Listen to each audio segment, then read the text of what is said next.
Hey, everybody. It's Kristin. And Jenny. And we're here to tell you that nobody, and we mean nobody, messes with our boyfriends. That's canonically true. We're going on tour. What are we doing, Jenny? Where are we going? The Nobody Messes With My Boyfriend tour is stopping in New York on October 18th, Philadelphia on October 19th, and Burlington, Vermont for the first time ever on October 29th. We are doing live tapings of, in order, What's My Line Part 1, What's My Line Part 2, and Ted. Everyone's favorite episode, Ted. I'm so excited to talk about Ted in front of a live audience. I cannot even begin to express it. It's going to be great. You can find out all of the information you need to know at bufferingcast.com/live or check out our calendar where our events always live. Tickets go on sale for our patrons only tomorrow, Thursday, August 28th. And then on sale to the general public Friday, August 29th. So come on out, join us for some live tapings that will be a hoot and possibly a nanny. And, we'd love to see you try to mess with our boyfriends. Bufferingcast.com/live. You chose to hit play on this podcast today. Smart choice. Progressive loves to help people make smart choices. That's why they offer a tool called Auto Quote Explorer that allows you to compare your Progressive car insurance quote with rates from other companies. So you save time on the research and can enjoy savings when you choose the best rate for you. Give it a try after this episode at Progressive.com. Progressive Casualty Insurance Company and Affiliates. Not available in all states or situations. Prices vary based on how you buy. I'm sure a lot of you have heard of Hormone Harmony by Happy Mammoth, the supplement that helps women maintain optimal hormone levels with over 50,000 glowing reviews from women worldwide, and 98% saying they'd recommend it to friends and family. Well, now you can take those results even further by pairing it with their prebiotic collagen protein. It helps to relieve occasional bloating and gas, reduce sugar cravings, and help you feel satisfied longer, as well as boost energy and help stabilize mood swings. Because your gut directly affects your hormones, improving gut health can actually help your hormone harmony results so you can feel like yourself again. Happy Mammoth is dedicated to making women's lives easier, and that means using only science-backed ingredients that have been proven to work for women. They make no compromise when it comes to quality, and it shows. Right now, you can try prebiotic collagen protein and hormone harmony risk-free and get 15% off your entire first order with code HAPPYME at checkout. That's code HAPPYME at happymammoth.com to get 15% off your entire first order. We need to talk. Do we? It's about your friend Ford. It's not what he seems. Who is these days? Willow ran him down on the computer. Willow.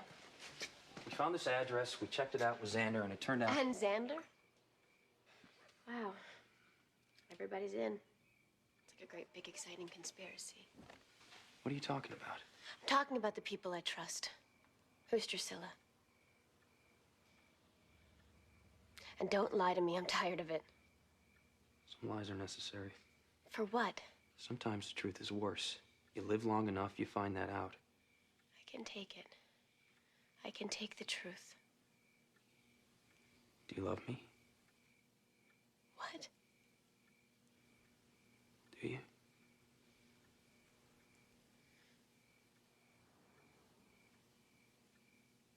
I love you. I don't know if I trust you. Maybe you shouldn't do either. Maybe I'm the one who should decide.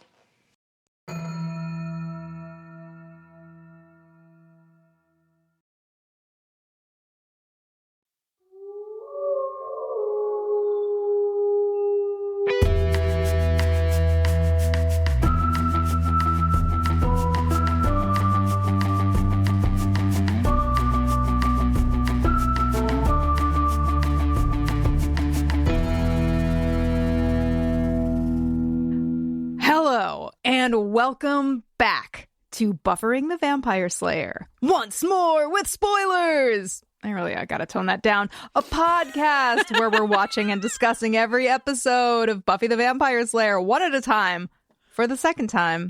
This time with spoilers. What song will I sing when they find your body? I'm Jenny Owen Youngs. Oh my God.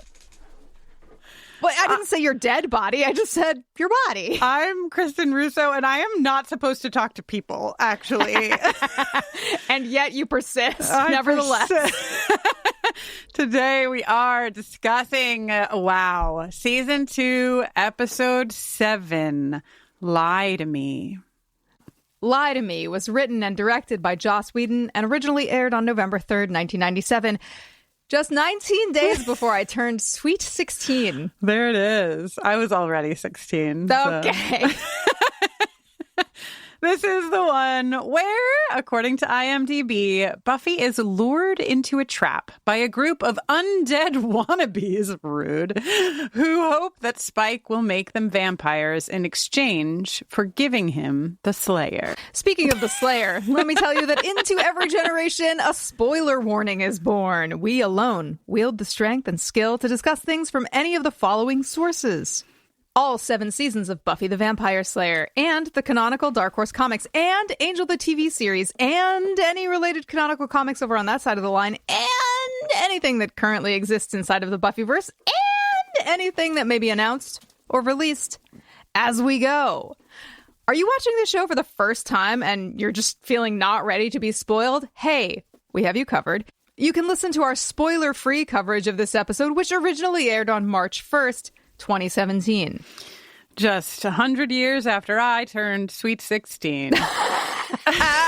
Stay tuned at the end of this and every podcast in the new run for our song that aired years ago and our conversation on that song. You think I'm funny? No. Sorry, I was just thinking about... You think I'm funny? You think this is funny? You know... Until I had a child, I regularly still got carded, which was very cool for me. And then I had a child and that stopped. And then recently, Jess, my wife, got reverse carded. We were at the checkout and the cashier, who was like probably 17, was like, "Are you under 40? Oh my God. Wait, what would happen if she was over 40? Because if you look under 40, they're supposed to check your ID. And we were like, "Excuse me." Remember that time when somebody thought that I was your mom? I'll never forget it. I'll just simply never forget it. Every woman who's been in a relationship with another woman is certainly accustomed Yes. To being asked if that's their sister. Because even when it makes no sense, Yep. even when there's no corresponding, nothing, resemblance, nothing. It's just there's an intimacy that's perceived and like unchartable. So you're like, well, this is the best option. They're around the same age, maybe. So, okay. They seem better than friends. So the only other option. But they definitely don't look like a good friend and a best friend. Kristin, before I tell you something that has nothing to do with this episode, let me tell our listeners something that has something to kind of do with this episode. Great. Which is that in a few short weeks, we're going to be taping some live episodes, possibly in a city near you. October 18th in Brooklyn, October 19th in Philadelphia, and October 29th in Burlington, Vermont. You can find all the details at bufferingcast.com/live. We would love to see you there. We're going to be taping in this order: What's My Line Part 1? What's My Line Part 2?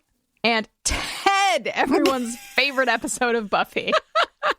Yeah, that's smart, Jenny. You know, it's weird. I just never really considered telling people what we're doing while we're talking in the podcast. So I think we should tell them because they might want to know. They might want to know. It's true. Just if we're thinking about the global population, they are statistically the people who are most interested in what we're doing. So we should let them know. And if they wanted to start skipping ahead 10 or 15 seconds at a time when we started talking about this, they could have done that because they're grown-ups who can press button. Skip. Maybe. Yeah, that's true. But you never want to risk that you might miss a funny moment, so you can't skip ahead in the podcast. You could miss anything. I could tell you a secret. I could tell you a lie. Kristin's full of secrets and lies. But before we start talking about the lies of this episode and our own lies, can I tell you a truth? Please tell me a truth. We're taping this Monday morning at 11 a.m. Have you Eastern brushed time. your teeth? Oh, fuck. Okay, no, but that'll be my first order of business after this. I usually do it right away. I'm glad usually do it right away. You. The lamb is caught in the blackberry patch, and Jenny Owen Youngs is caught with unbrushed teeth. I asked because I did brush my teeth, and that's like a feat for me these days. Anyway, continue. Boy, oh boy, I'm so embarrassed. Okay, so what did I want to tell you? It's Monday morning. Beginning Saturday afternoon, I stopped knowing where my wallet was. Oh, no. And I was confident that it was, like, around. Yeah. You ever have that, like, a hazy... You're like, sure. Okay, I saw it. I saw my own eyes staring up at me from my license, facing out, like, on the outside pocket of my wallet. Yeah. And I know that that it was around. It was around. So I spent Sunday, not driving, being driven. And just such casually... a law-abiding citizen. Do you know how often I drive my car with absolutely no wallet? Don't tell me. Near Don't me? say it on the podcast, Nowhere. Kristin. Don't incriminate yourself. Oh boy, I looked everywhere. I looked in all of my pockets of all of my clothes I hadn't worn in months. I was like, better be sure. I looked behind bookcases, discovered some areas that need to be dusted. I looked under dressers and under my bed. Did you look I looked in the couch car? cushions. I looked every single nook and cranny in the car. I looked hither, thither. I went into the basement. I was like, maybe it's here. To no avail. Okay. Today, this morning, at 8:45 a.m., I thought, time for the last resort. I pulled the kitchen trash bag out of the can. No. And I took it out into the lawn. And I slowly and methodically transferred piece by piece, while wearing gloves, trash from one bag to the other. Luckily, my wallet was only about a third of the way down. Aldrich! Oh, that's the other thing. This morning I asked Aldrich. I was like, Aldrich, did you do something with Mom's wallet? And he was like, yeah. And I was like, okay, where did you put it? And he was like, back there. And he pointed like behind. Lately, he's really loved throwing things behind the entertainment center. So I was like, very believable. That's your favorite place to tuck stuff away. However, I looked, I felt, I flashlighted. No wallet to be found. And he was said, like, I know where your wallet you're is. You're taping the episode Lie to Me today. He was like, practice. And he was like, I know where your wallet is. And I was like, okay, great. Could you bring it to me? And he like went into the hallway and brought me Jess's wallet. And I was like, this is Mare's wallet. And he was like, oh, hang on. Then he went back and he brought me his wallet. He just has a wallet like for fun. For like wallet immersion, I guess. Yeah. And I was like, no. This is Aldrich's wallet. So he put that away, and then he was like, I don't know where your wallet is. And I was like, okay, buddy, thank you. Here's what I think happened. Okay.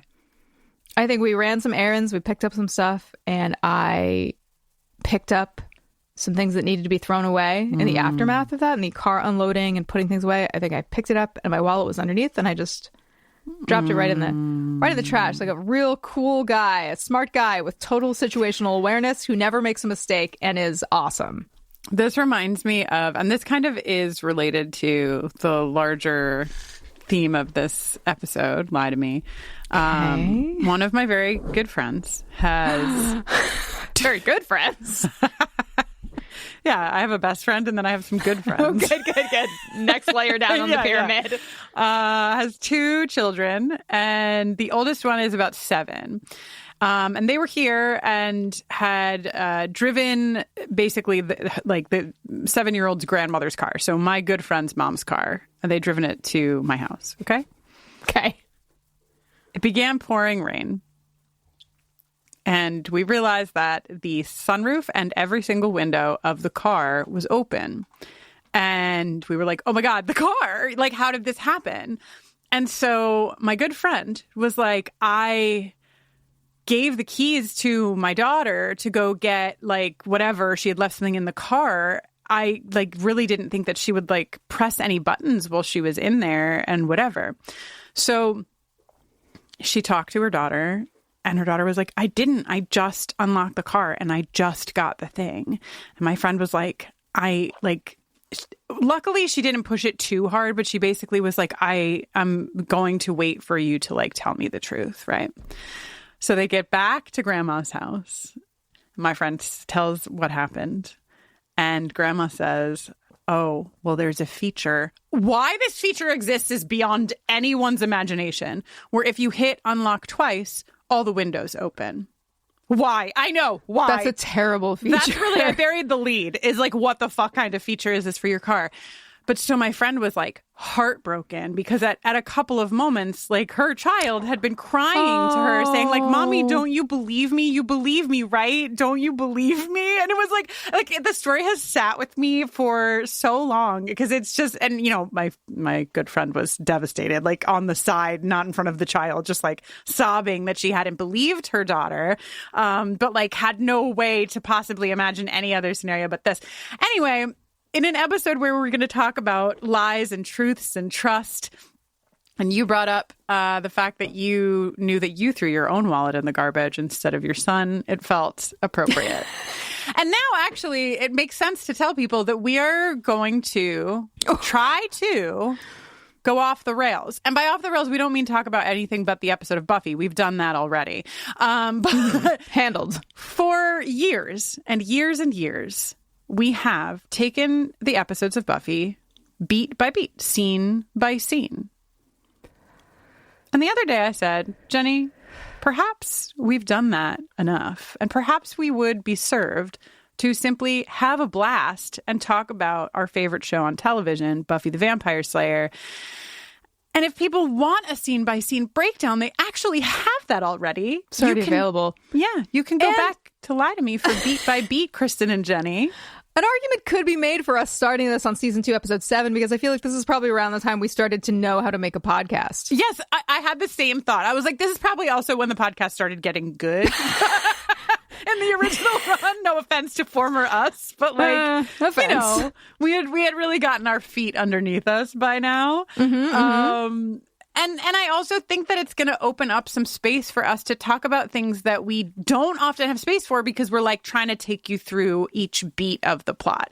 Yeah. So more personal anecdotes, more Xena Warrior Princess chat. God damn it. That's not what I meant to make room for, but sure. Well, you can make room for what you want. That's I true. can make room for what I want. That's true. So, you know, some things will remain the same in that I'm sure we're going to talk about a lot of things and we're going to start with our big thoughts, but we're jumping in. And we're nervous. Jenny's scared. She's got big saucer eyeballs. I am scared. Yeah. And I'm usually scared, but Jenny told me about 7 months ago that soon I wouldn't care about anything. And look I at was me right. now. I'm like, whatever. I'm in the unfortunate next stage where you do care, but there's nothing you can do about it. Yeah. You've regained the ability to care, but you haven't regained any sort of agency within that situation. Perfect. Well, I'm just like, whatever. Yeah, we did it already. Let's just have fun. It'll be great. So anyway, let us begin with our big thoughts. Should Sal be Angel for Halloween? Oh my God. That's the hair. That's the hair she has access to. She does have. She not only has up, the black hair and straight up. She does have the hair for Angel. She also has the hair for Mulder. So she's really rocking all of the main male characters. Wow. In our you got to strike series while the hair coverage. is tall. Yeah. Okay, Jenny. Big thoughts on this episode. Lie to Me. Should we start with LaToya's big thought? Because I feel like this is great. Okay. Yeah. From producer LaToya Ferguson. This is one of the most important episodes of the series, despite feeling in ways like it's just a standard of the week episode. Sure, there's the BFF from the past who we've never seen or heard of before, a staple of television, complete with an actor from the WB's stable of boys, Roswell's Jason Behr. But the episode is essentially the series' goodbye to Innocence, before Innocence the episode even happens, and also before Giles gives the seasons/series mission statement speech at the end of this one. And the Buffy character finally shedding any remnant of what the pre-series Buffy was, and what Buffy was holding on to. You also have the series finally starting to reckon with the fact that Angel, as dreamy as he is, did some really fucked up shit in the past and can't escape that fact, which of course continues throughout the season and, you know, a whole spinoff, despite what a good boy he is now. Oh, and we get Buffy telling Angel she loves him. That's a biggie too. But most importantly, bedtime Willow's full face of makeup. Never forget. The end LaToya quote. The makeup in this episode, the full face makeup, combined with, Joss is directing, and there's a lot of night scenes, there's a lot of dark time scenes, and a lot of people being lit from below, which really, especially in Boreanaz's case, like really highlights the full face of man's like, hello, boo, here it is. And like when Drusilla and the child and Spike are all at Drew's playground, they kind of look like they're at the pool at night. You know, there's like a very specific way that nighttime pool lights illuminate you. And it's amazing you say like nighttime pool. Like, my brain hopscotches. I hear nighttime pool. I immediately think Melrose Place. Then I continue on from there. But yeah. A lot of underlit lighting, which, Jenny, has been some of your favorite kind of lighting in pod, actually. Jenny loves to have like nighttime candle underneath her chin. I like to put a candle under my chin just for your benefit, Kristin. It's true. And, you know, when I think of the things that are most important in my life, beneficial to me, what is good for me? Yeah. This is a massive episode. And like, I always forget about the vampire club of it all. Like, I know that Lie to Me is, when you say like your favorite episodes of Buffy, I know that Lie to Me is one of them. I know that it is like this massive episode, and I was talking to Avanti about like, this episode is so important, and we watched it together, and she was like, which one is it? And I was like, well, it's the one with the lies and the truth. It's the one where Buffy says lie to me. It's the one where Giles says good guys wear white hats, right? And like, that's what I remember. And obviously the episode supports this all the way through, and this is why LaToya is saying it's one of the most important episodes of the series, and on and on. But, you know, then I like look at the thumbnail or the JPEG or whatever the fuck you call it on Hulu, and I'm like, oh yeah, Chanterelle. I remember. But yeah, this is one of my tops, one of my absolute tops. Kristin, did you have a sexy goth vampire name, alter name, fake name when you were in high school? And was it the name of a mushroom? Oh, yeah. It was actually shiitake. Okay. All right. We're getting somewhere. What was yours? Were you ever goth? No. Kind of. You were like jokey goth. Like, I don't know what you mean by that. Well, okay. So like, when I picture goth, I picture like actual goth. There's like the velvet clad, fang wearing, gatekeeper goth Kristin Russo over here. Well, just like real goths. Actual goths? It's just pipe classic down. Traditional goths? Take a breath. Okay. There's your black velvet, dark makeup, silver ring wearing goths, right? Okay. And I feel like then there's like the adjacent goths, the pals, the good friends of the goths, who are like maybe rocking some dark eyeliner, but like have a pop of neon pink and like maybe are more Avril Lavigne-ing it, you know? And I feel like you could have flirted with that kind of like goth adjacent style. I don't. Jenny hates me, actually. I love you like a good friend. Famously.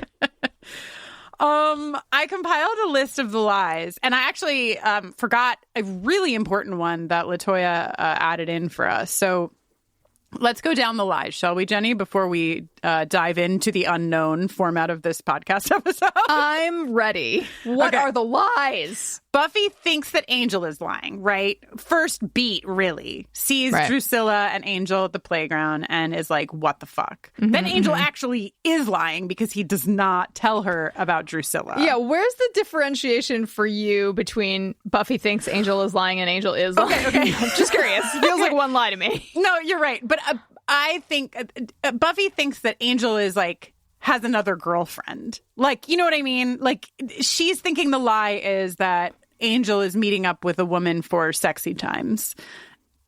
Angel is lying because he actually killed her whole family and made her insane and then turned her into a vampire, which is like different, you know? Totally. Okay. Yes. Okay. Now I see. Thank you.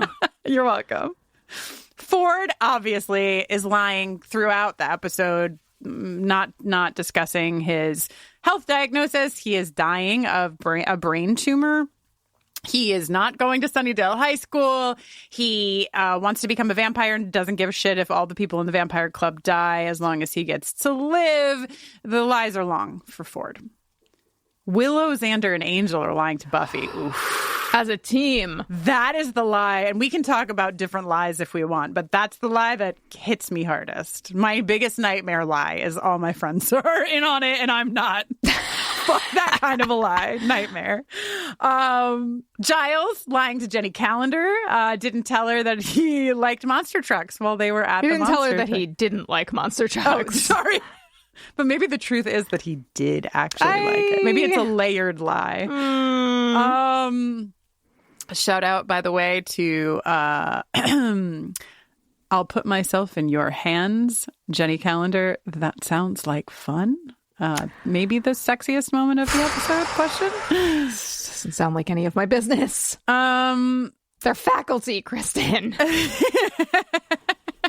Then there is, of course, Buffy, who always has to lie, really, about who she is and what she does to all the people around her, except in her case, she has this Scooby Squad. The bonus lie from LaToya is a really good one. Jenny Calendar lying about being oblivious about Angel. Right? Jenny Calendar is like, oh, isn't he supposed to be the good guy? And isn't he supposed to be the good guy? Uh-huh. LaToya, okay, in all caps, Jenny Calendar. That's not even your real name. I know. Yeah. She is Yana of the Calderash people. Spike also thinks Drusilla might be lying because he finds out that she met up with Angel and he gets all jealous and upset. And then, you know, we'll get to the end when we get to the end. Okay, so the only person in this episode who isn't lying is actually Spike, which tracks. Wow. Which tracks. Wow. And Cordelia, we don't see a lot of her, but technically she doesn't lie, I don't think, in the episode. True. Yeah. And they both are the say it like you mean it characters that we have right now. If Anya was here, would not be lying. Has Anya ever lied? Yeah. About her demon birthday and yeah, but she also she went from demon to human and then human to demon, and in one of those hops she definitely didn't tell anybody. Anyway, that's not what this episode is about. Sure. This episode ending, of course, Jenny already mentioned it, and we're going to play the sound clip when we get down there with Buffy asking to be lied to, recalling the Sheryl Crow saddest my saddest lyrics of all time, from Strong Enough. You know, she just says, lie to me. Tell me that you are and I'll believe you. Just tell me a lie. Cheryl. Oh, killing me. Okay, so those are our lies, and now we should talk about some of the depth of it all. I mean, we should probably start with Ford because Billy Fordham. Oh my God. Joss, create a character without giving them an unnecessary nickname challenge. Lord, have mercy. This boy. Yeah. Sorry. No, God. This boy's ready to become a vampire because he's definitely wearing corner eyeliner. You think Ford's cute? Do I think he's cute? Yeah. I think that he's not my type. But I think that he's like objectively like a nice looking boy, especially. Yeah, I mean, he's like LaToya said, he's definitely a WB stable boy, you know. But I just feel like he immediately reads a bit sinister to me, you know, like from the jump. He's putting like menace into lines that like don't feel like they need it. And like there's something about the amount of product in his hair. It's like 10% over the line, good and evil. And then, as I mentioned, the eyeliner. And then also his earring feels a little evil. Yeah. His and earring he's does. so tall. I don't know. He definitely doesn't read as innocuous. How to tell if your boyfriend is evil should be our next book. And it's just like how We'd much love hair to help. product, like real math, real hell math. Yeah, there it is. Okay. So Ford is not matriculating. He's actually here because he's obsessed with vampires and he wants to become one so that, and this is honestly the best part about Ford being here is that we get the line, die young and stay pretty, which is a really nice little nugget, you know? He's like obsessed with vampire movies. He wants to play out this. That actually is a plot, not a plot point, but like a narrative beat that feels so unnecessary to me. Like, it doesn't do anything for me. It feels a little bit like, I wonder if there was more in the script originally because it feels a little incomplete or something. Yeah. Like, at least for how this trope would show up in an episode of television. Yeah. You know? I also simply cannot abide that Spike would ever have said the line to Ford. I just can't. He does it, but no. He might let him live because Drew says let him live, but he's not going to say the line from the fucking movie. But yeah, he wants Spike to sire him, and as a trade, he's going to give Buffy to Spike. All right. That's the big deal with Ford. And maybe we should talk about the Vampire Club for a minute, Jenny, but I also want to get into kind of the difference in lies in the episode because Ford is not just lying to lie, right? I mean, I guess is anyone ever just lying to lie? There's always there are lies you tell to try to help others. Yep. And there are lies you tell to help yourself. Right. Oh. Look at that.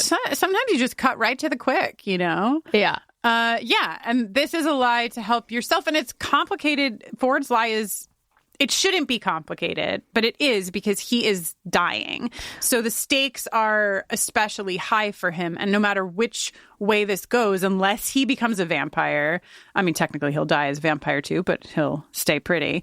He will die. He's going to either die of his brain tumor or he's going to die the way that he winds up dying at the end of the episode, which is that he just simply gets attacked by vampires and drained. Well, he does get turned.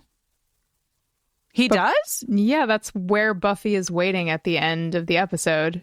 She and Giles are waiting in his grave. Oh, right. So he did get his wish, but alas. Right. You know, I watched the whole thing many times, and I still was like, and Spike killed him.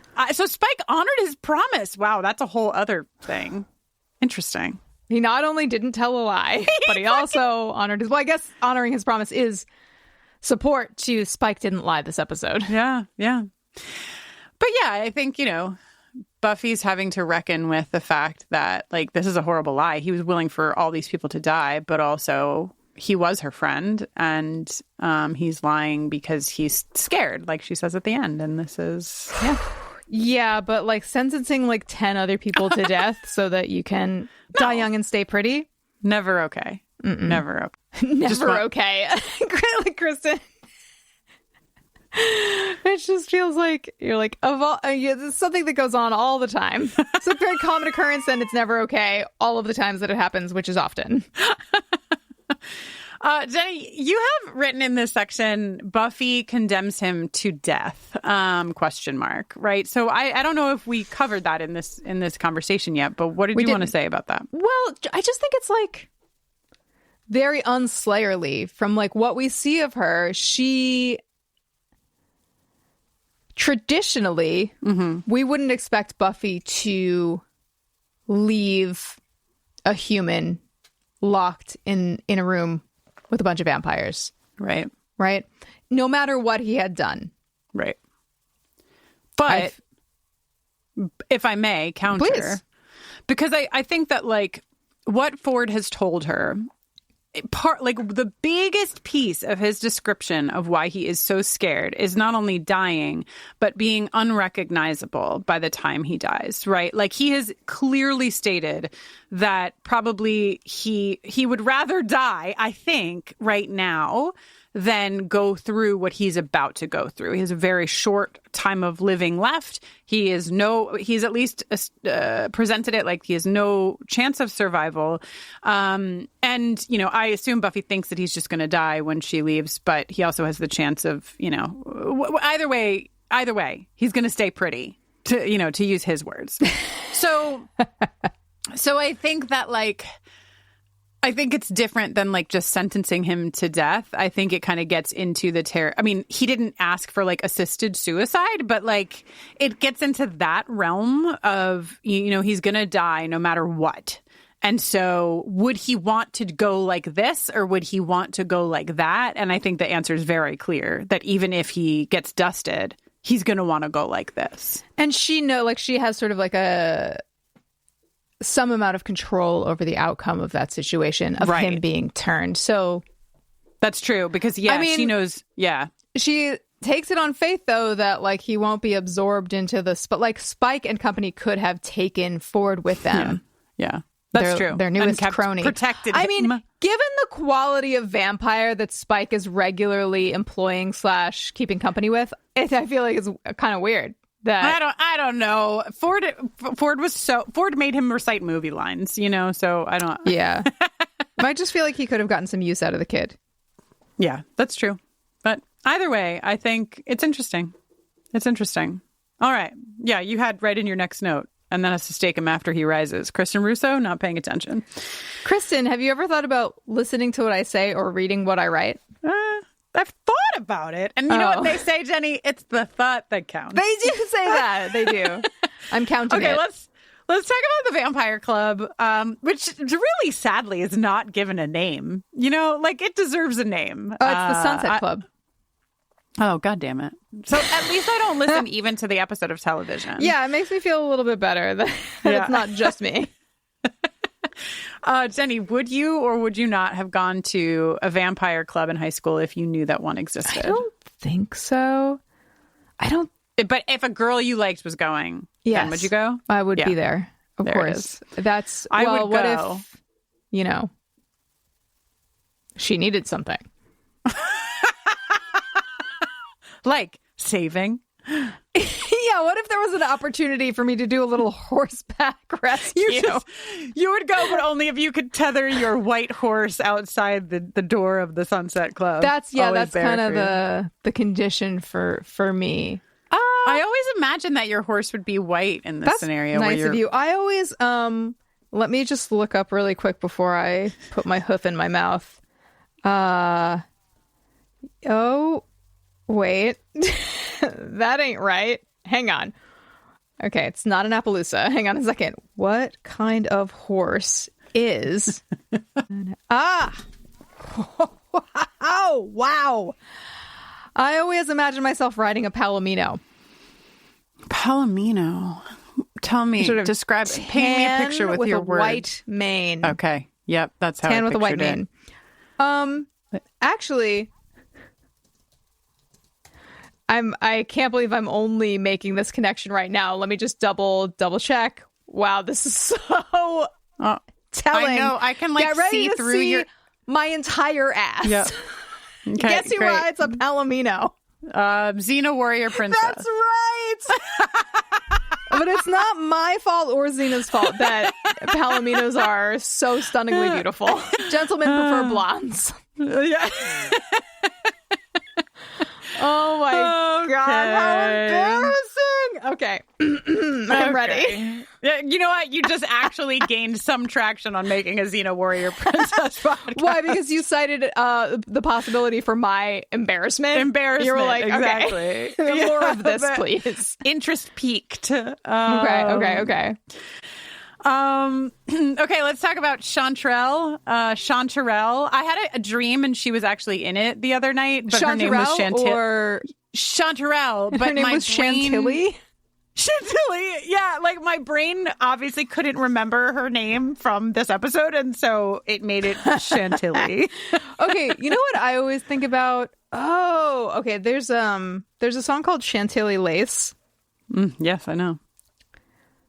Which is named after the city of Chantilly, France. I'm going to guess that it's not pronounced Chantilly in France. I cannot picture a French person saying Chantilly. Yeah. In a tradition dating from the 17th century, the famous silk laces were introduced in the 18th century. The tradition is from the 17th century, and the silk laces are from the 18th century. Okay. Sorry, that's nothing to do with anything. Carry on. We always like a history of lace in this podcast. Yes. Silk, chiffon, lace, all welcome. All right. So Jenny asking who holds the lease, who bought the furniture. Yeah. Let's look at these teens. These teens are all mucking about in a bomb shelter that somebody has the lease to, and someone has obtained a lot of velvet furniture for. Wired that television up? Like, what are we doing? I'm going to put my money on the fact that Diego is only there because he's the one with the money. Yep. He's like 22 and maybe a trust fund kid. And he's a big dork and he's like buying his friends. That's how I feel. Please note that everyone here at this vampire club calls vampires the lonely ones. The lonely ones, aka they who walk with the night. Now, I'd like to think that I could be described, or perhaps an earlier iteration of me in my youth, I could have been described as one who walked with the night. No? Yeah, do you say more? How did you earn this title? Why was this out in the night? A lot. Teens also canonically the lonely ones, yes. And also they who walk with the night. Honestly, vampires and teenagers, they have a lot more in common than you might expect, which explains and perhaps lends credence to the idea that they're trying to date each other so often. Oh, I thought you were going to your favorite topic, which is why they're going to high school so often. Yeah. All right, so obviously a huge piece of Drusilla lore drops in this episode. Really a piece of Drusilla and Angel lore, but we should definitely hit the Drusilla jingle to kick off this conversation. Drusilla, you fill my heart with dread, and still I'm led right back to you. Kristin, I guess I stand by this jingle from, when it first appeared in the podcast, probably around this time on the first run. Mm-hmm. But, I think an argument could be made for a different Drusilla jingle. Oh, go ahead. Make an argument for yourself. You're just setting up your own future. Oh, well, Kristin, I've actually already prepared it, and here it is. Roll that beautiful jingle. My mummy used to sing me to sleep at night. Run and catch. The lamb is caught in the blackberry patch. Share the sweetest voice. What will your mummy sing when they find your body? Run and catch. The lamb is caught in the blackberry patch. It's giving salad fingers. Oh, The Venn diagram of salad fingers and Drusilla may be closer to a circle than any of us were prepared to consider or acknowledge. Give me the video of salad fingers naming all the stars the same. Give it to me, please. Thank you. Can anyone find the creator of salad fingers? Salad fingers wasn't created. He just manifested. Yeah, that honestly is true. Great. Well, should we talk about the Drusilla lore? Should we talk about what happened to Drusilla? Okay, so Drusilla was sired by Angel, but first, Angel tells us that Drusilla was an obsession of his. She was pure, she was sweet, she was chaste. First, he made her insane by killing every person that she loved, visiting every mental torture that he could think of on her, and she fled to a convent We love a nun to vampire story, honestly. And then the day she took this bitch waited until she took her holy orders and turned her into a vampire. And now look at her go. Honestly, he did us all a service. Maybe not Drusilla, but I'm happy to have her. Angel has been a bad boy. This is rough. And like, the series obviously doesn't go super light on who Angel was before, you know, like they tell us, they give us the story, but I don't know that we ever really sit with how fucking bad it really was, how unconscionable, to use the words of the series, his actions were. And LaToya had a note about this actually in her production notes. She said it's kind of wild that the Scoobies, learned that Angel knew Spike and presumably Drusilla, though the belief was that Drusilla got killed in Prague back in School Hard. And they didn't ask any follow-up shit. She says, considering how starry-eyed Buffy is over Angel this season... Like, oh, you know each other? Oh, Anyway, right. She says, LaToya says, the fact that she's more concerned about the kind of girls he liked back when he was human, by the way, not acknowledging that as a human, he was a drunk slut. And that's the charitable version of what he was. Then the kind of atrocities he committed when he was soulless is... And then LaToya says, well... It makes sense. We, the viewing audience, were equally starry-eyed after all. Look at him. Yeah. LaToya says, I never really thought about it before, how they kind of just don't think about Angel's past until they have to.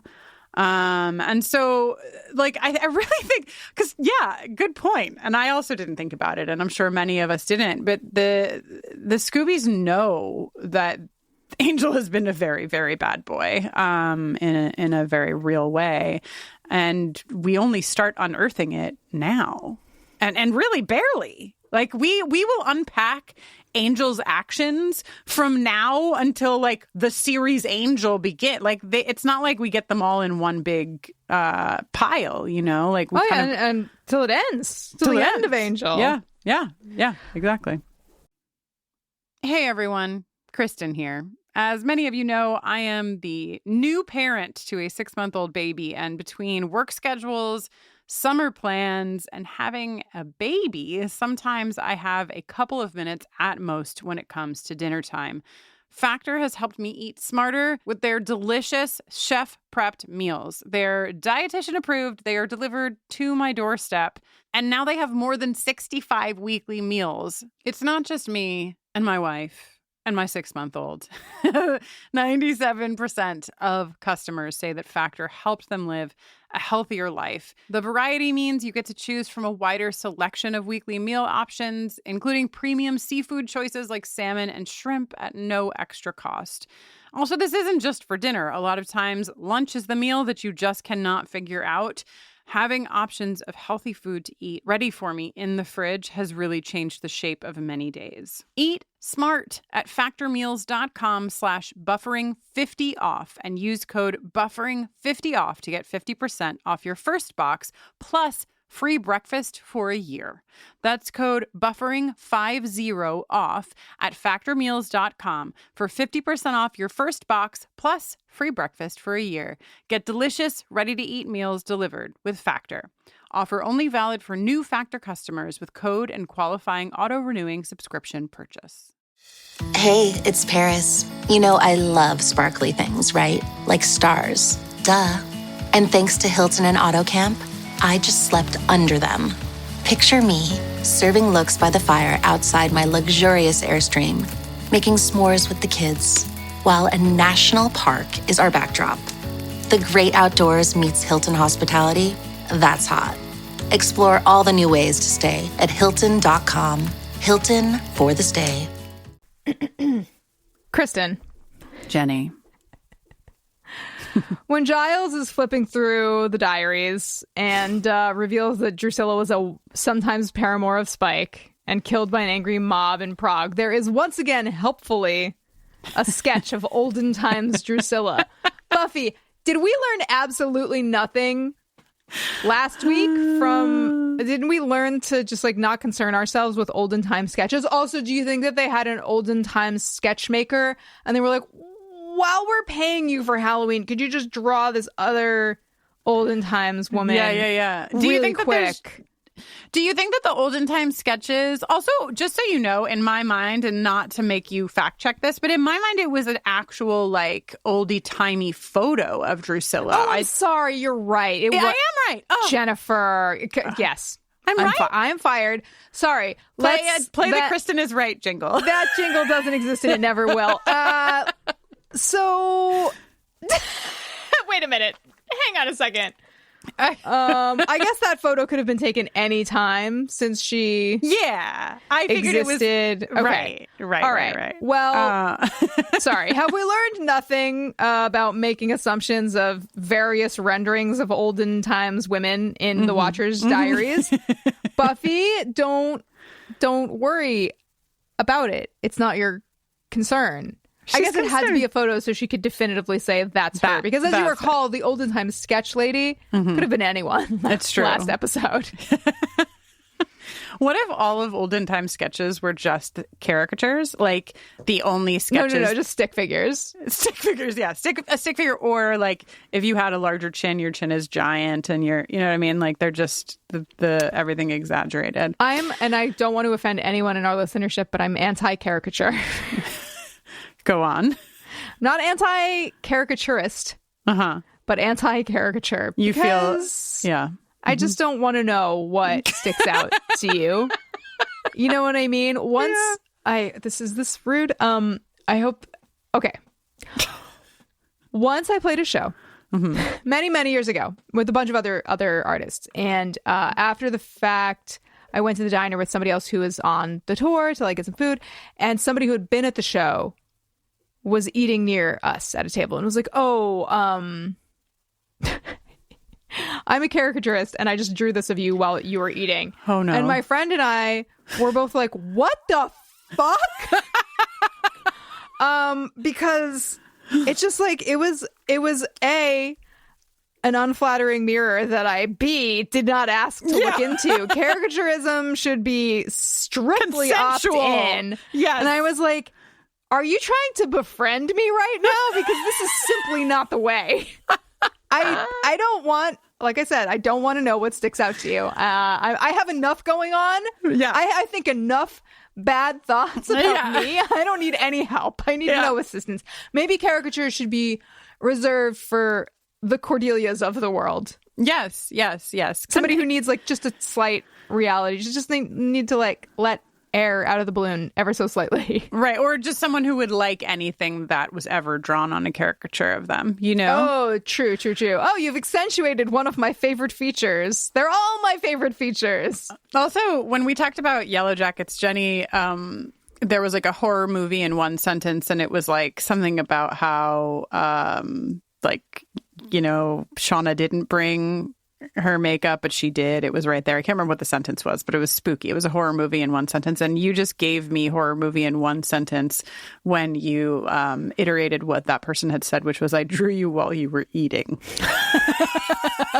Sorry, what? Thankfully, the food did not play into the drawing. That would have added a whole other layer of sorrow. Draw me sleeping before you draw me eating. Honest to goodness. Draw me sleeping, period.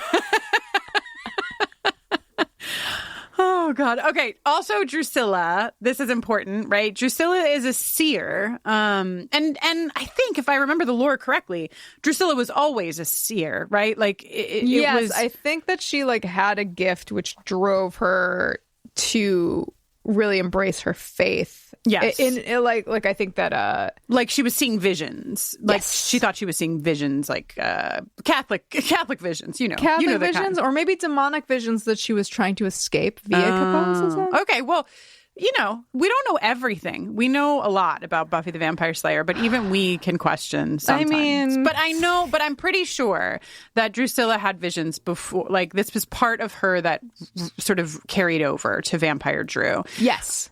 And there is a moment at if you haven't listened to the first series, we made a really big deal about this playground. That's why we were just casually referring to it as Drew's Playground. I used to sing the song all the time. This used to be Drew's Playground. It was a whole thing, okay? So at Drew's Playground, she says to Angel, she doesn't know what's to come, right? Poor girl. And also to Angel, like, this is just the beginning. So Drusilla knows, at least, I think any person who is like a seer or any person who can sort of like see visions of the future, they're not usually like crystal clear, right? Drusilla does not know that Spike is going to like choke her out and team up with Buffy. Like, she doesn't know that, but she knows that something is going to happen. It seems like she has a good sense that Angel is going to turn into Angelus, and it seems like she has a good sense that something is going to happen where Buffy has to like let go of Angel. And what she knows, she probably doesn't even know exactly what she knows, but it's important to like give a moment to the fact that Drusilla is really talking about the finale of the season in this moment. I also, Jenny, wanted to talk about this moment between Angel and Drew at the playground, because he tells Drusilla, leave, take Spike and leave, and nothing bad will happen to you, right? Like, go. And Drusilla is like, you couldn't hurt us anyway. And so I feel like it's important to think about this, because at first I was like, wow, that's interesting that he would just like let them fucking leave. Like, where are the moral boundaries of his soul? But I sort of realized I think it's because of his guilt over Drusilla that he can't kill her. That, like, you know what I mean? Like, it's not really that he is like, oh, my good pals, even though I know they're evil because I have a soul right now. We have this whole history together, so I can't kill them. I think it's less that and more he's already done so much to Drusilla that, like, A, he can't harm her, and B, like, I wonder if he could take Spike away from her. Oh no, she needs right. She needs Spike. And yeah, here we are empathizing with murderers. It's just so easy. Yeah. Oh, they're so good looking. Well, they have feelings too, I know. They have murderers. They're just like us, they have feelings. I mean, no, you're right. Are they just like us? No, but no, but in celebrities just like us, it's just that they're doing one thing that's like us, and right. So being hot. Yeah. Holds up caricature of Jenny to bring her back down to earth. How dare you? Okay, but the other thing, wait, what was my other thing? Now I can't even remember. Oh, Spike and Drew. Just, it's a short moment at the end, but it's a very important moment when Spike and Drew have all of the Vampire Club kids bottled up. They can take them all, and Buffy is there, takeable, but Spike knows that he has to choose between Drusilla being dusted and him maybe getting Buffy, or keeping Drusilla. Yeah. I mean, and he's a wife guy, so he says, everybody let all of the human juice boxes go immediately. Don't you think there's got to be either a demon with the power of invisibility or an enchantment that you could get invisible with? Like, don't you just feel like there's a real simple way for Spike to defeat Buffy that he's overlooking? Don't you just feel like it's there? Maybe, but we talked about this in Halloween, actually, that, like, he wants it on his terms, fair and square. He wants to fight. He wants to earn it, He wants to know not just that he killed a Slayer, but that he can kill the Slayer with no cheats. He's not, like, looking up in his Nintendo guidebook, like, how to skip. Yeah, no? Couldn't be me. Yeah, if I want to accomplish something, I'm using, all the tools at my disposal until it's accomplished, personally. But it does beg the question, why? I mean, I guess he doesn't really have anybody he trusts enough to guard Drusilla. Like, he only trusts himself to keep her safe. Because it is, like, she's in a very precarious situation, and she is often in precarious situations for somebody who's had all of her strength drained. But I guess he can't really like just leave her at home. Oh, this is just like having a baby, you know? Helpless, and yet they must be everywhere with you. And their fingernails can fucking slice you. Dude, I Baby know. fingernails are fucking...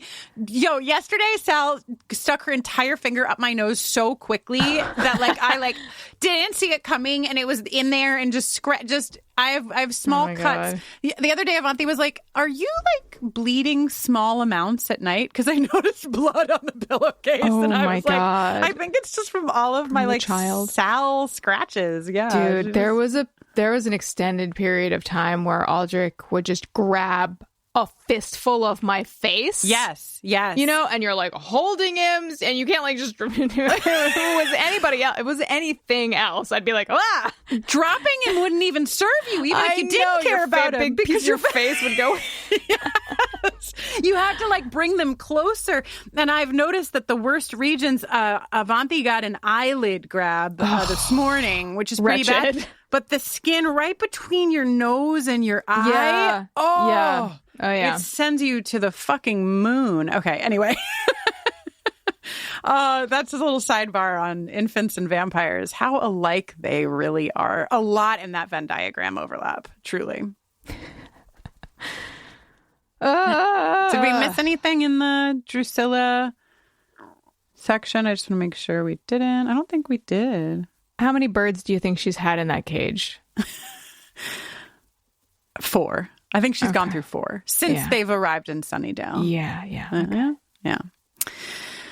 Okay, well, we should probably talk about Buffy and Angel. Really, Angel. Let's just like take a little tour of everything going on for Angel in this episode. I write in my notes. And so we begin the my boyfriend and my ex dance with Angel. Another boy is here, right? Because we haven't, oh no, what's his face here with the, the guy who was going to, Owen. Has Owen already been here?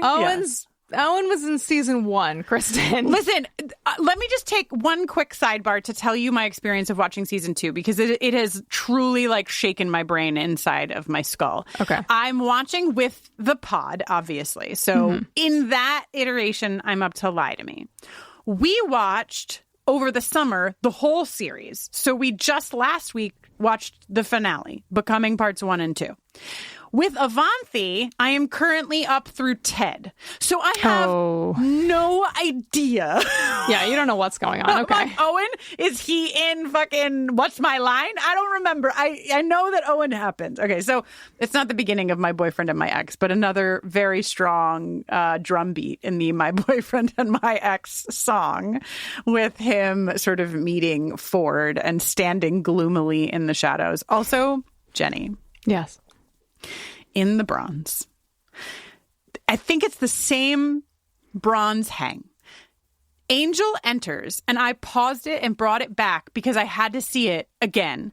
He's literally leaning so low on the countertop of the bronze where you like would order a drink that he is hidden behind another human, and he pops up just straight up.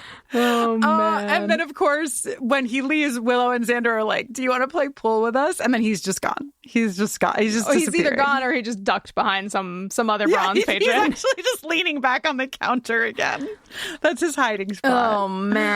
I wanted to talk at the other end of the dramatic spectrum. I wanted to talk about the Boreanaz performance in the sound clip that we started the episode with. Do you love me? Do you? I love you. I don't know if I trust you.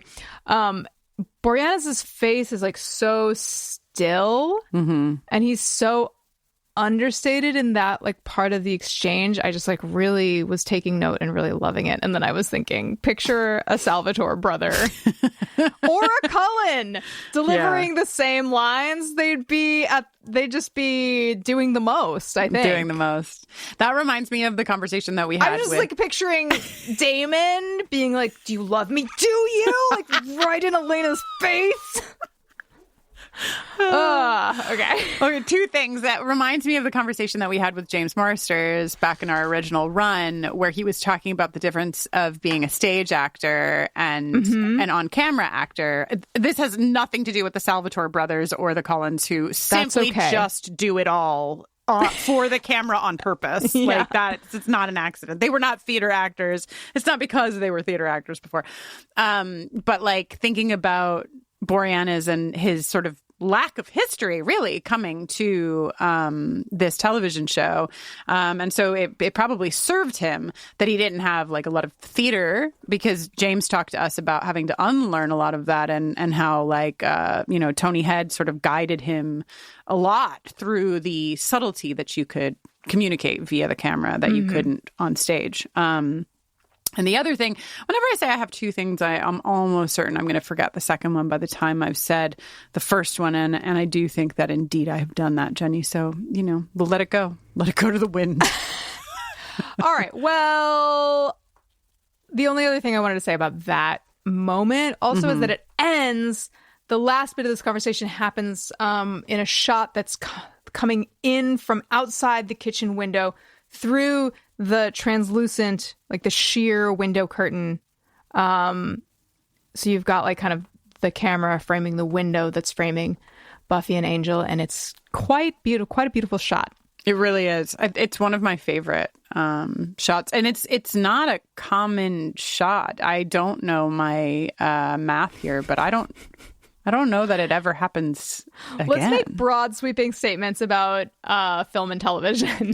There's one great way to get emails, Jenny, and that is to be wrong. I thought you were going to say there's one great way to know for sure, and that's ask LaToya. Yeah, well, that is also true.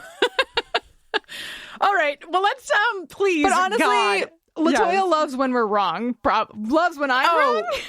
Well, that's a question for LaToya. Prefers when I'm wrong.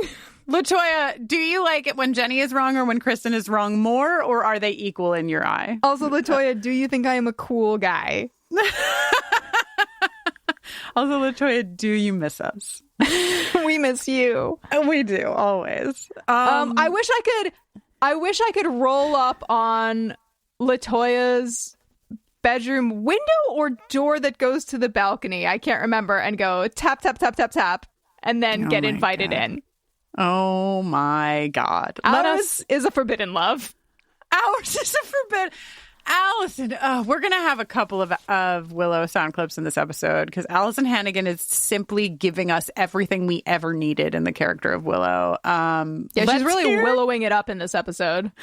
So Angel is rap-a-tap-tapping on Willow's door because he needs information on Ford, and he knows that Willow is the best on the net, I suppose, in Sunnydale. Look up best on net in the Sunnydale Yellow Pages and you will find Willow Rosenberg. So he at first is like, just look somebody up. I just need a little help. And then she's like, what's his name? And Angel's like, Billy Fordham. Billy Fordham. And then they have this exchange. Angel, if I say something you really don't want to hear, do you promise not to bite me? Are you gonna tell me that I'm jealous? Well, you do sometimes get that way. I never used to. Things used to be pretty simple. 100 years, just hanging out, feeling guilty. I really honed my brooding skills. Then she comes along. Yeah, I get jealous. But I know people, and my gut tells me this is a wrong guy. There's something about Angel saying 100 years just hanging out, like really pronouncing the G on hanging. It's like so good. He honed, this man knows he broods. He knows that he honed his brooding skills. Absolutely iconic. Kristin, when do you think the word brood is first said in this show? Oh, I was Brood or like, in brooding? History? No. When's the first time someone's like, Angel broods? Because it's interesting. The OC, you've heard of it. I have never seen it. Waiting to do a podcast about it with LaToya Ferguson. With LaToya. It debuted in 2003. And there is a character from, let's say, the wrong side of the tracks. Yes, let's. You know the type. He's a boy who doesn't have any money, surrounded by people who have lots and lots and lots of money. Sure. Yep. And he is constantly wearing like very wide leather cuffs and talking about how he's brooding, and other people are talking about how he's brooding, and he's not really very broody to me, but I feel like it is a direct Buffy Angel inspo. They're like I feel like Angel created a thing that they're trying to tap into. The LaToya, broody, correct me if I'm desirable vampire or not. Just like a brooding character that everyone's always like, oh my gosh, he's brooding again. Oh my gosh, that guy's so broody. Right. Do you know what I mean? Yeah. This is a great question for LaToya because she'll know. She will. She'll know the first time a character brooded on the WB. You know what I mean? Like, that's how specific LaToya can get. I know. Okay. All right. Let us talk about the team up of fucking, like, I said at the beginning, this is my worst nightmare of a lie. Because not only is Willow going to look, because Willow says, okay, I will do it, right? She's going to look him up. And she's going to lie to Buffy. We just played a sound clip, so just give me a minute. We are going to let you hear Willow Rosenberg lie. Xander gets in on it, and they're all sort of trying to find out if Ford is playing Buffy. And the justification of this lie is that they want to make sure that there is something up with Ford before they say anything, because maybe they're wrong. Jenny, justifiable reason to lie or no? Listen, sometimes even though your friend is imbued with the strength and skill to fight demons, etc., doesn't always mean that they have like the cleanest. They don't have the best radar to protect themselves. You know what I mean? Sure. A lie best avoided, no matter the circumstances. However, nobody's gonna, like, if they went to Buffy and said something to her, she wouldn't be hearing it. So it's true, you know but they could also, like, if they're gonna do their research, they could do it even with her knowing. It's not like she can keep them from doing research. I mean, you know what I mean? Like, she'd really have to put a lot of effort into, and so I agree with what you're saying, like, at least in the sense of they are doing it with good intentions. Like, their intentions are good. They are trying to look out for her, and they don't want to, like, cause a whole thing if a whole thing doesn't need to be caused. But I was thinking about how when Angel and Buffy have the exchange about, you know, do you love me? And she says, I love you, but I don't know if I trust you. And he says, maybe you shouldn't do either. Her response is like, maybe you should let me decide.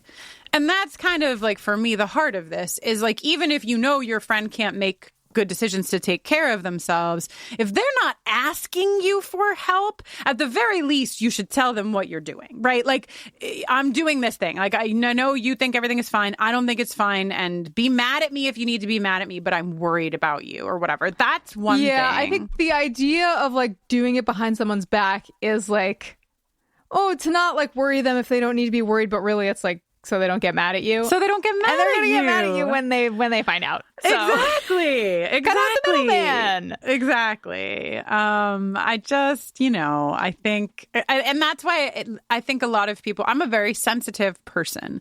And so I've had experiences in my life where people, you know, with best of intentions want to like protect my sensitive feelings.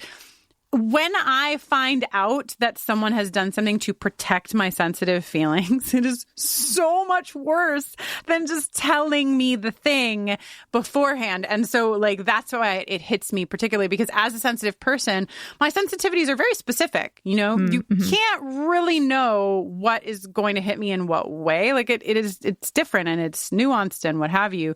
And so it usually feels like a blanket assumption that, like, anything will upset me. So anyway, that's how I feel about that particular lie. And that's my vulnerability for this episode. Thanks for letting us know. Yeah, stop.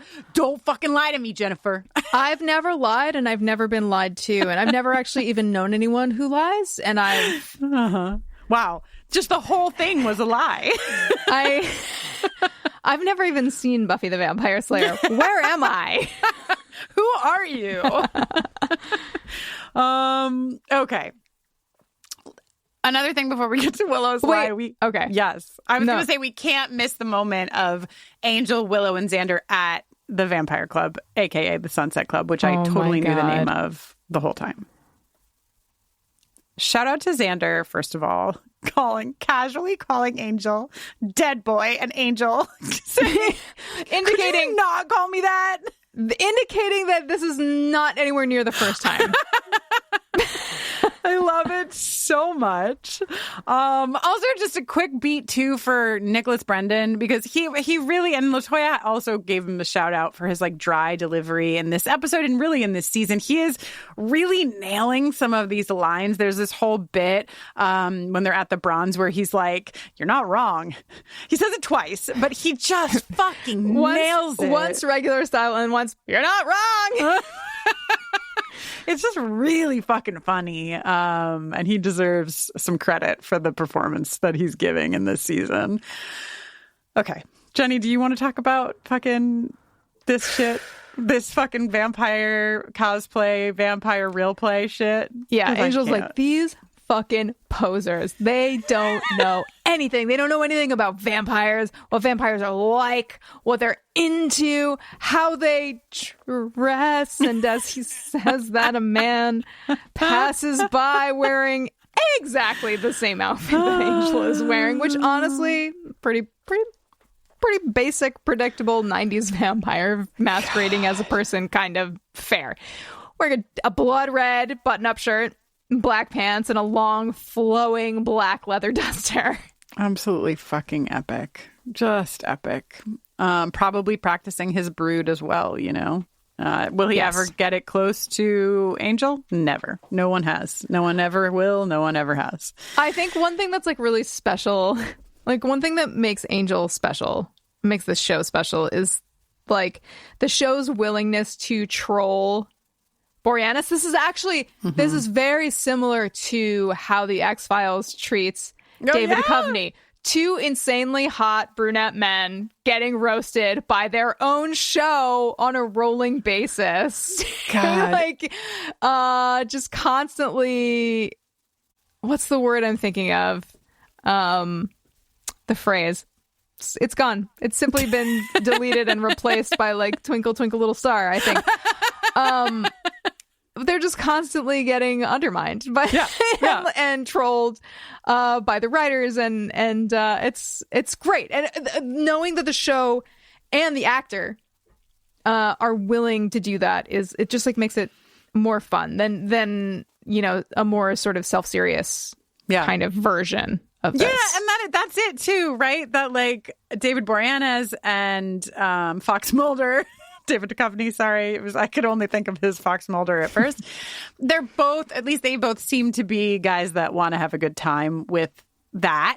You know, like they are there for fun and to be made fun of. Very unlike the gentlemen from the Fast and Furious series. Oh my lord. And they're contractual. You can't hit me more times than I hit you. I can't lose a fight. It's in my contract. Okay, boys. Okay, gentlemen. I also probably think that it's a lot easier to have to sign up for this kind of treatment when you already are like, I'm a very hot man. Yes. I'm If your hair can stand up on its own, you're more comfortable. Actually, you know what it does, Jenny?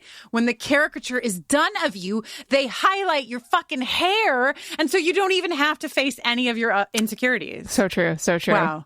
If you want to avoid feeling bad about yourself for a caricature, simply get big hair. Anybody got their bump it left from the early 2000s? No. Bump it.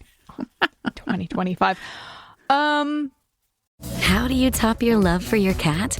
With a cascade of decadent savory gravy over a mouth-watering mousse pate. Fancy Feast gems. 2 gourmet pâtés in one convenient pack. Simply peel and plate to reveal a pyramid shape that makes eating delightful and pamper her with an experience as extraordinary as she is. Turn the everyday into the extraordinary with Fancy Feast gems. If you thought goldenly breaded McDonald's chicken couldn't get more golden, think Golder! Because new sweet and smoky special edition gold sauce is here. Made for your chicken favorites. At participating McDonald's for a limited time. Okay. Is it time to talk about sort of like how this all ties together? Before we tie, Yes. can we just hear one more lie? Yes, I forgot. My favorite lie of the episode? That's Yours right. too? Let's good. hear Miss Willow Rosenberg. What's that? Nothing. Do you want to hang? We're cafeteria bound. I'm gonna do work in the computer lab on schoolwork that I have, so I cannot hang just now. Hi, Ford. Morning. Okay, well, fess up. What? Are you drinking coffee again? Because we've talked about this. It makes me jumpy. I have to go away. Nice girl. There aren't 2 of those in the world. Buffy. There I am lying. That's me lying. Oh, God. It's like you want to give the Emmy to Cordelia's ha ha ha sequence from prior episode, Reptile Boy, I believe. But like that ha ha ha from Allison Hannigan. Oh, my God. It's unbelievable. It's really good. It's really good. It's so good. It's so good. I mean, and we talk about Willow lying not only in this podcast, but in our coverage of literally every other show. It's like the bar of like Willow, how bad Willow is at lying maybe has never been set higher. Anyway. Well, that was fun. Jenny, you want to have your heart ripped out now? No, thank you. I gotta go. Obviously, we talked about how this all sort of unfolds, right? Ford tells Buffy after he literally traps Buffy in this like former bomb shelter with a door that only, oh my God, don't ever make your door only open from the outside. It's just never going to end well if you do this. It's really not. You think you're serving yourself, you never are. Why would you want a bomb shelter that only opens from the outside? You know what I mean? Like you want it the other way. Yeah. I mean, I know they rigged it up because for their vampire club. But it's just like, come on.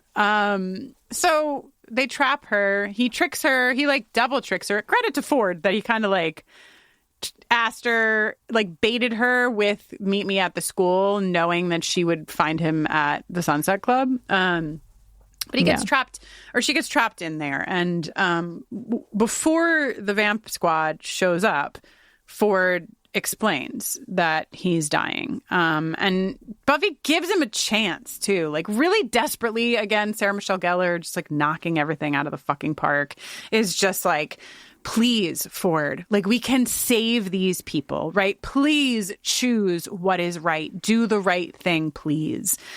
Clearly, he does not. And so she gets away. Everybody else gets away. He's locked in there. Spike sires him. He dies. He's buried.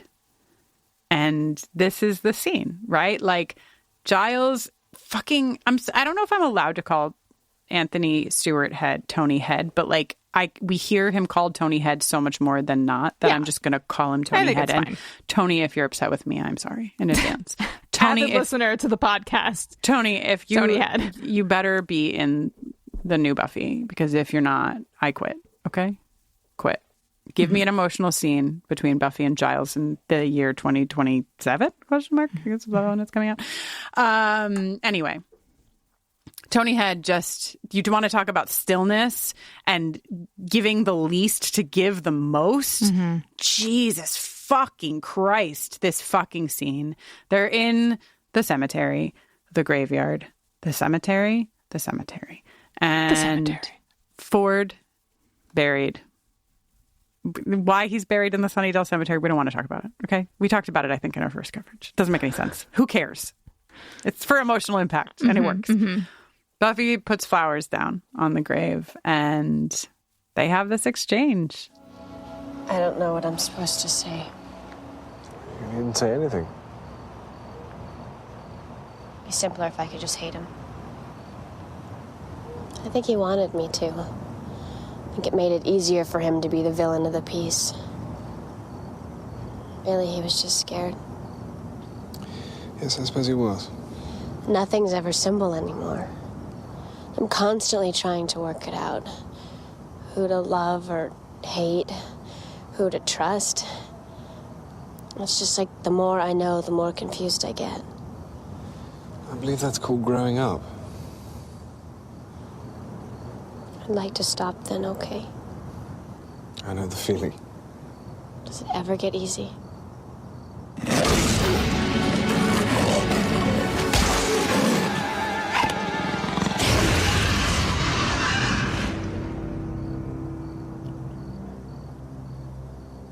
You mean life?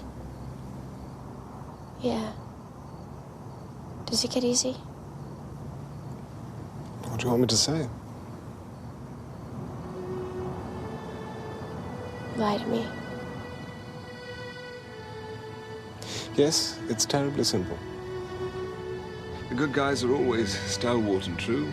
The bad guys are easily distinguished by their pointy horns or black hats. And we always defeat them and save the day. No one ever dies, and everybody lives happily ever after. Liar. Is this the moment? Like, is this the moment that you know that this show is going to destroy you? Is it? I think that it is. I think if you're watching the series for the first time, I want to say that this is the first moment. I mean, you have Prophecy Girl, which has its own like hit, but to LaToya's point, this is when the show tells you it is not here to kill demons. It is actually here to make you question everything about your own life. It's actually here to kill you. It's actually emotionally. Kill you. Yeah, this moment in this episode is the show lacing its fingers together, right, in an alley-oop motion, preparing to somehow catapult its own self. Well, okay, the hands of Lie to Me come together in an alley-oop and make a hold or a boost point for surprise and innocence. You know what I mean? Yeah. And whoops them up into and then we go from there. I mean, and what's incredible is that then Surprise and Innocence also have an alley-oop hand, and they hold Becoming. And then Becoming it's just alley-oops all the way up. It's sort of like, okay, picture a turducken, but all of the animals are episodes of Buffy, and they're doing this with their hands. Is this good podcasting? I feel like it is. Yeah. Well, yeah, no, this show's like, I mean, the stage has been set in season 1. The ground has been laid. We have all the information we need, and we've seen some stuff, but nothing compared to what we see here and moving forward. Like, it's just the constant rolling build. It's just amazing. Yeah. And it's only going to go up from here. It's so exciting. And by up, we mean down. Down into the depths of your soul. I'm so sorry. R.I.P. all of us. You thought you only had one heart, but you're going to wake up tomorrow and it will have grown back and we will rip it out again, says Buffy the Vampire Slayer. Now, this reminds me of an episode of Xena Warrior Princess I watched recently, in Prometheus is chained to the rock, of course, and the eagle is ripping it out. But Xena actually defeats the eagle. I'm glad it reminds you of Xena and not the Greek myth it is actually based I upon. watched the episode of Xena more recently than I read the Greek myth, and I think the episode of Xena sort of deviates from the myth as many myth-inspired episodes do. Xena's always like resetting the course of Greek myths. Wow. Oh, that's fun. She's very powerful in that way. Oh, tell her to stop talking to me about Xena. And she rides a beautiful horse. Yeah, well, watch an episode of Xena and then we'll see how many oohs you say. All right, anyway, I think I'm not here to continue to make this more pointed at like where we are in the world, but I am. So I just was thinking about the fact that like we covered this originally in 2017.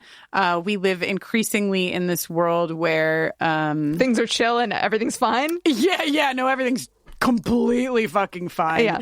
Like literally my very good friend, because I only have one best friend and Correct. she's right here. That's right. Who lives in Australia is like, am I ever coming back? ? Like that's how bad shit is. It's pretty fucking bad. But the badness of it is not necessarily my point. It's more the black and whiteness of it all. Like we like increasingly live in this place where you are here or you are there, you are bad or you are good, and it has gotten so terrifyingly extreme on all counts that it's really scary. And I like have talked so much about my extended family and how inside of my extended family things have gotten gray, right? Like I have a Ford who is saying like, but this is happening for me, and I can see the realness of those feelings, but I can also see that you're willing to kill people even if you don't feel like that's what's happening. And so I have to reckon with the fact that you actually do love me and you actually do have like you have feelings that I can relate to, but you're also doing bad things. It's complicated and it's sticky and it's messy, and that's just the iteration we're in right now in our like world. But there's always an iteration of this of like it's easier to say there are bad people and there are good people than it is to actually look at what is happening, which is sticky and messy and near impossible to like unbraid, and if nothing else, it makes for beautiful stories in Buffy the Vampire Slayer where we get to actually just sit back and say, look, it's a demon. Look, it's a slayer. Whee! And it's complicated, but at least it's complicated in a story setting.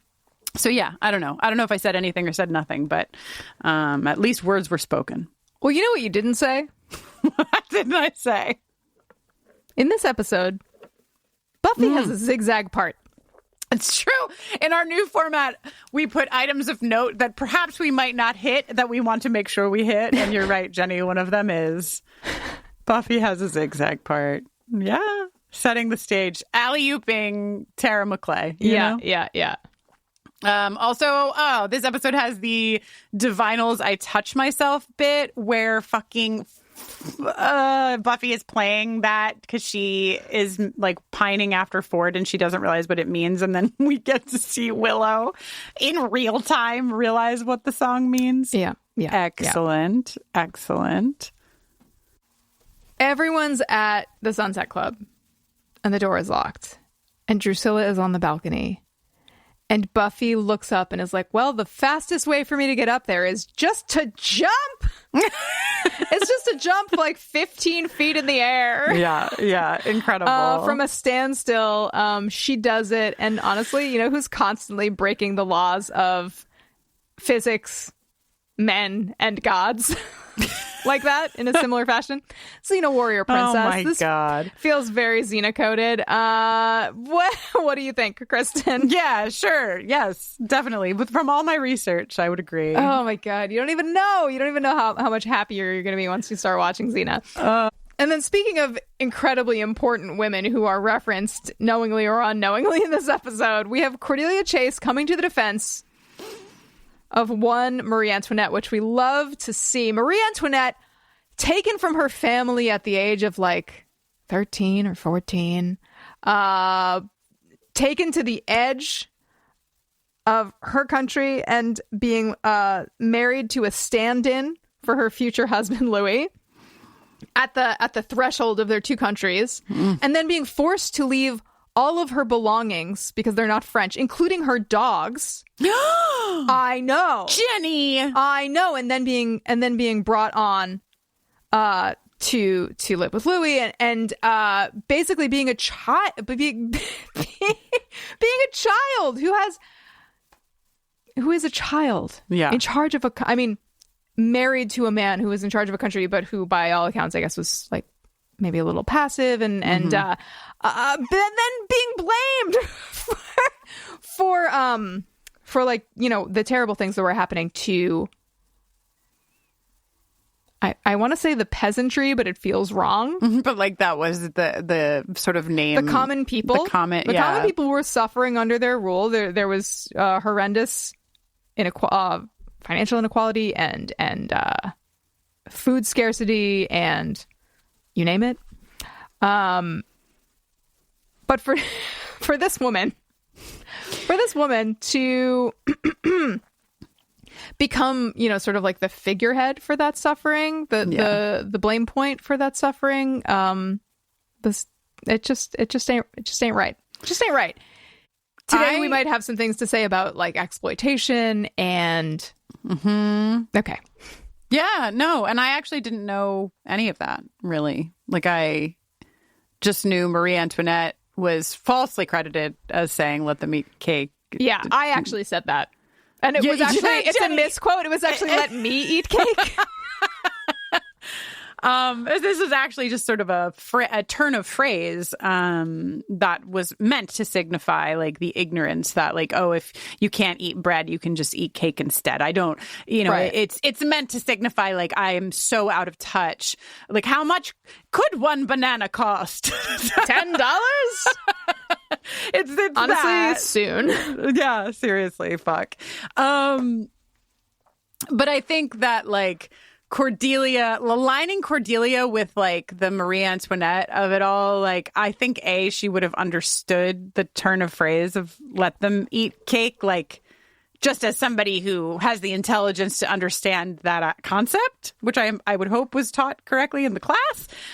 But maybe it wasn't taught correctly in the class, or just probably more pointedly, Cordelia is someone who is smart, but she is incredibly out of touch. And we've seen her be incredibly out of touch with what it means to not have for, you know, a season and a quarter or a season and a half or wherever we are in the math of it all. And so I do think that having her also sort of say, but, you know, she did offer them cake is very much where Cordelia Chase is right now in the arc of Cordelia Chase.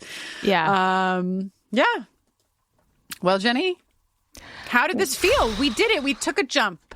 It wasn't as high as Buffy jumped. It wasn't a 15-footer from a standing position, but I don't know. Do you think we did good? I think we did good. I had fun. Do you, the listener, think we did good? Please write to us at hello@bufferingcast.com and direct all of your commentary to Kristin specifically, unless it is a character of Jenny, in which case send it to email address bleeped out for security. Unless it's exclusively complimentary, then you can address it to Jenny and also her good friend Kristin. God damn it.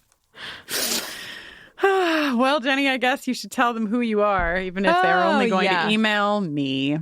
Yeah, listen, my name is Jenny Owen Youngs, and when I'm not making this podcast, let me tell you what, I'm making music. In fact, I'm going to be making some of it live in a public setting come this October. October 1st through 5th, I will be playing shows in Carborough, North Carolina, Decatur, Georgia, Nashville, Tennessee, Columbus, Ohio, and Louisville, Kentucky. And here's the thing. The Nashville show was announced late and sold out in a day.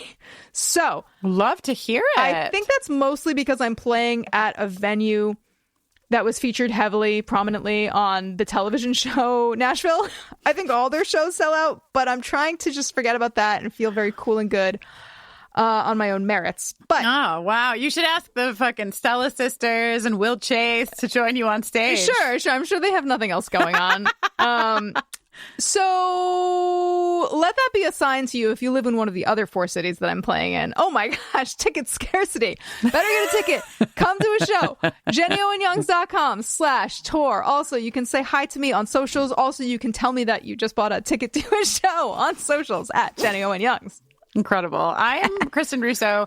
And I want to say, I will just be so relaxed from October 1st to October 5th because when Jenny's on tour, I just don't have to do as much stuff. Tour when your co-host tours. But I will not be touring. However, my current wife may be going to visit our newest niece who is to be born very soon. And if that happens, I will actually be either alone with my child or alone with my mother and my child, both of which... Scary either way. It's kind of a Sophie's choice right there. So, we'll see what happens to me in that time. But if you want to join me on the internet for things like Queer Horror Movie Club, which fucking Jenny, I know I have already talked to you about it, but we just watched Let the Right One In, and I think it is my favorite vampire film of all time, actually. It's really good. It is so good. And we're going to be watching other fun films as the year draws to a close. KristinNoeline.com. That's KristinNoeline. I'm barely on socials anymore, but you can follow me on Instagram at Kristin Noeline, and in other places. Who knows what will become active once again.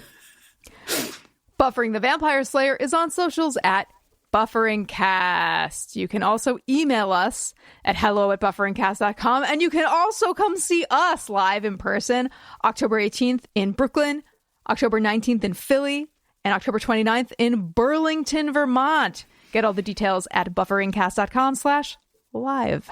Might I say that I know that if you live in the New England area, these shows are incredibly accessible to you. Sure. But if you don't, this is the best time to visit New England, okay? Oh, yeah. There is leaf peeping. There are apple cider donuts. Oh, my gosh. gosh. It is a time to be amongst New England foliage. Salem in full swing. Like, let's everywhere go. you go, it's like la la la la la la la. What is that song that you just said? Well, that's an approximation of what the laws sound like on Gilmore Girls. Okay. I knew that you were doing something. But of course, I canonically have not seen Xena Warrior Princess, The OC, or the Gilmore Girls. Shocking stuff, Kristin. Oh, my Lord. If you want to support us, and the more you support us, the more television actually I am able to watch. You can join us on Patreon, patreon.com/bufferingcast. Join us on one of our many tiered levels over there. And I will say that very, very soon, there is going to be some additional video footage available for our patrons. What I'm actually hoping, Jenny, is to drop some video footage of the sort of not the director's cut. It's sort of like the non-director's cut where they get to see us mess up sometimes, look up things. They get to hear Jenny say 1 to 3 times, I have to pee. I'll be right back. How dare you? We'll It's see what important happens. to stay hydrated for podcasting.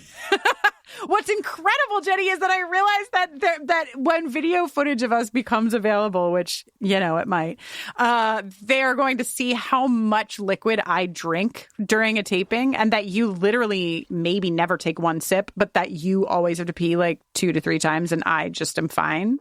So, all right. Anyway, moving on. Patreon.com/bufferingcast for more. This episode was produced by Kristin Russo, Jenny Owen Youngs, and LaToya Ferguson, with assistance from our consultant, Mackenzie McDade. It was edited by Kristin Russo. Until next time, woo!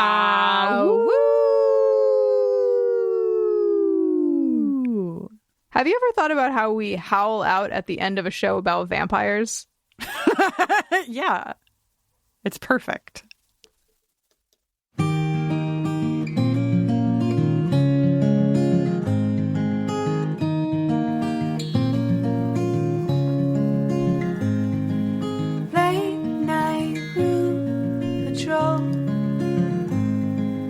I see you, but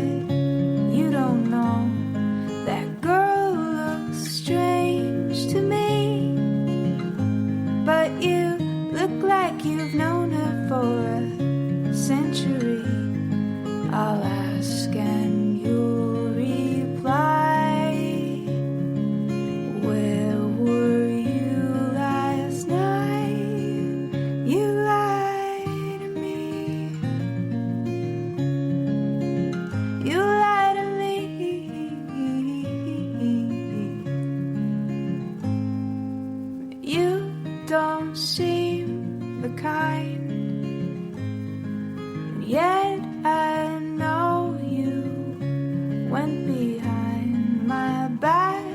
I can't believe. Never thought you'd do this to me. The reasons that you say don't take away the pain. You lied to me. You lied to me. You lied to me. You lied to me.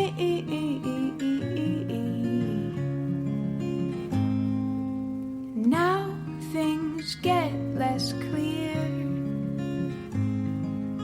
Thought I understood what was happening here, but the lies pile up so high. Can't dig down to you, though I try to trust you with my heart. Will it always be so hard? Please lie to me. Lie to me. Please lie to me. Lie to me.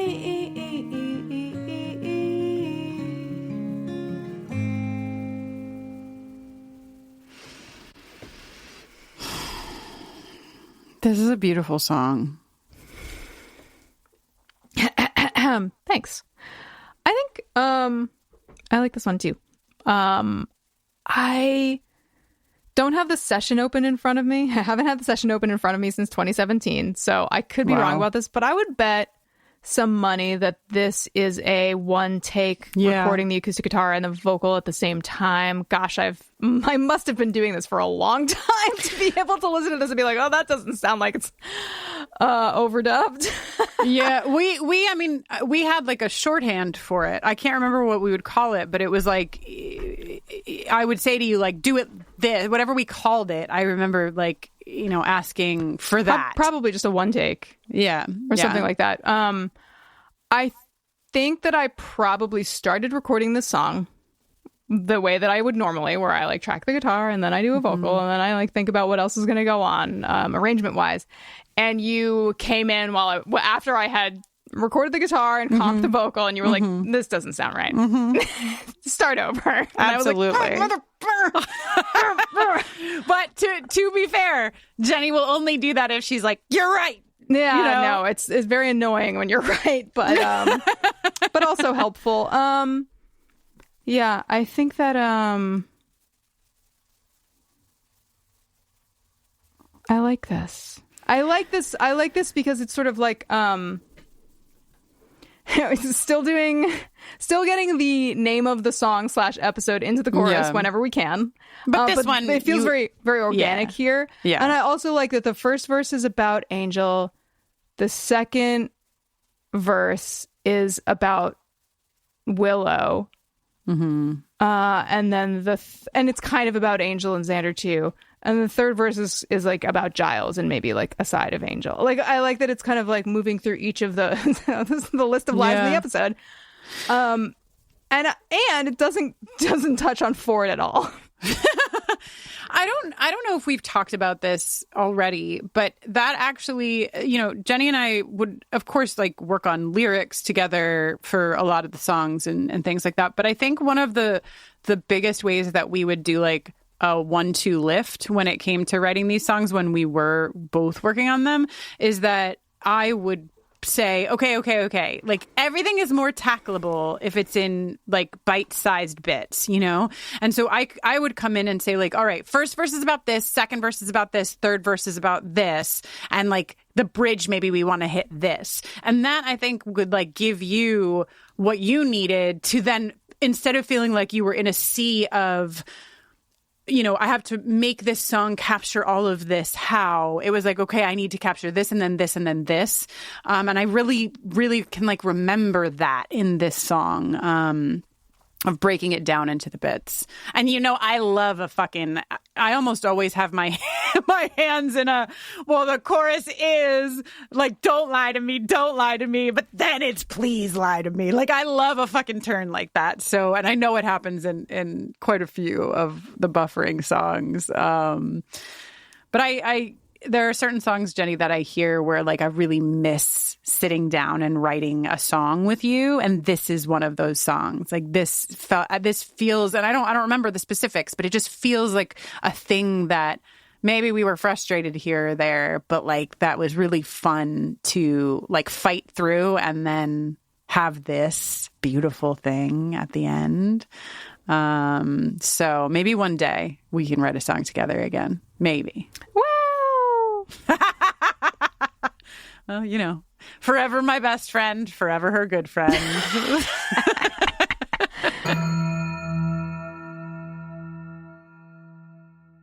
American history is full of infamous tales that continue to captivate audiences decades or even hundreds of years after they happened.